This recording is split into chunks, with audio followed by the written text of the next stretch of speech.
It was the 17 in the morning when the phone rang, jolting a woman from her sleep. On the other end was her brother's voice, barely a whisper, trembling with a fear she had never heard before. He spoke just for words. They found me, and then the line went dead. That was the last time anyone ever heard from him. That single, terrifying call is the last confirmed moment he was alive, and it may hold the key to understanding what happened to him. This wasn't a man who would just walk away from his life. He was a creature of habit, close with his family, with friends who cared about him. He had a job he showed up for, plans for the future, a routine that he followed every single day. He wasn't someone who disappeared easily. This wasn't a case of someone running away to start a new life. This was an interruption, a violent, sudden stop to the life he knew. Something or someone tore him out of his world. Let's go back to that moment. It's 2:17 a.m. An hour when the world is quiet, and a phone call almost always means something is wrong. His sister picks up, hearing the strange, hushed tone of his voice. It's rushed, filled with a panic that makes the hair on her arms stand up. He says, "They found me." She manages to ask, "What do you mean?" "Who found you?" But before he could answer, before he could explain the terror in his voice, the line went dead.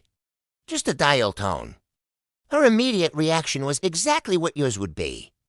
She tried calling back, desperate to hear his voice again, to understand. But the call went straight to voicemail. Again and again. The phone was off, or the battery was dead, or it had been destroyed. Panic began to set in, a cold, creeping dread that something was terribly wrong. She called the police, and the search for her brother began. In cases like this, the first thing investigators do is try to locate the phone. They use cell tower data to triangulate its last known position. The signal didn't ping near his home, or his work, or anywhere he was known to frequent. Instead, the signal pointed to a remote, densely forested area miles away from his apartment. A place with no trails, no campsites, no logical reason for him to be there, especially in the middle of the night. The search was immediate and extensive. Police officers, K-9 units, and dedicated volunteers combed through the woods. They were looking for anything: a piece of clothing, a footprint, a sign of a struggle. The dogs, with their incredible sense of smell, were expected to pick up a scent trail to lead them to where he might have gone. But they found nothing. It was as if he had never been there at all. No footprints in the soft earth. No scent for the dogs to follow. Not even the phone itself was ever recovered. It was as if he vanished into thin air the very second the call ended. So what happened in that forest? The theories are as dark and tangled as the woods themselves. The first and most obvious theory is that he was being followed. The word they imply is more than one person. Was he involved in something he shouldn't have been? Did he witness something? They could suggest organized crime, a drug deal gone wrong, or a personal vendetta that had escalated to a terrifying conclusion. Perhaps he was trying to escape, running to the one place he thought he could hide, only to realize they were already there. But there's another possibility, one that's just as chilling. What if the threat wasn't external? What if there was a product of his own mind? Could he have been experiencing a severe mental health crisis, a paranoid delusion that made him believe he was being hunted? It could explain why he was in such a remote location and why his fear was so palpable.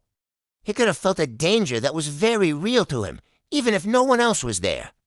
In this scenario, he may have succumbed to the elements or, in his distress, met with a tragic accident. But even then, where's the evidence? A third theory is perhaps the most frightening. He was already in danger when he made the call. They weren't just coming for him, they were already with him. He wasn't running from them, he was already caught. This could explain why he whispered. He was trying not to be overheard by his captors. He was making a final, desperate attempt to leave a clue, to let someone know what was happening. This raises so many questions. Why call his sister instead of the police? Was his phone about to be taken away, and she was the last number he could quickly dial? Did he trust her more? Or did he know that by the time the police could react, it would already be too late? And what about the forest? Why there? Was he taken there? Or did he go there to meet someone, a meeting that turned deadly? The lack of any physical evidence is what makes this case so maddening. Even criminals leave traces. Even accidents leave some kind of evidence behind. A struggle leaves disturbed ground. A body leaves a scent. This case left absolutely nothing. It defies logical explanation. For a sister, the years since have been a living nightmare. She's consumed by guilt, replaying that forward phone call over and over in her mind. She wonders what would have happened if she had said something different, if she could have kept him on the line longer, if she could have somehow saved him. That brief, broken conversation is all she has left of him, and it offers no comfort. Only endless questions. For the investigators, it's the definition of a cold case, a ghost file. There's no body, no crime scene, and no suspects. It's a puzzle with all the most important pieces missing. How do you solve a crime when you can't even prove a crime was committed? This is the kind of case that haunts detectives, the one they think about late at night, the one that never lets them go. So we are left where we started, with a single, cryptic message from the dark. They found me. Who was they? What was it that found him in that forest at the 17 in the morning? Was he running from a real threat, a phantom in his mind, or was he already caught in a trap he couldn't escape? That phone call is frozen in time. 4 words. A world of fear. No explanation. And no ending. If this man was trying to send a warning, a final message from the edge of his life, we still haven't understood what he meant. And somewhere out there, the truth of what happened remains hidden, as silent and as deep as the forest where he was last heard from. Thanks for watching. If you have any thoughts or theories on this case, please share them respectfully in the comments below.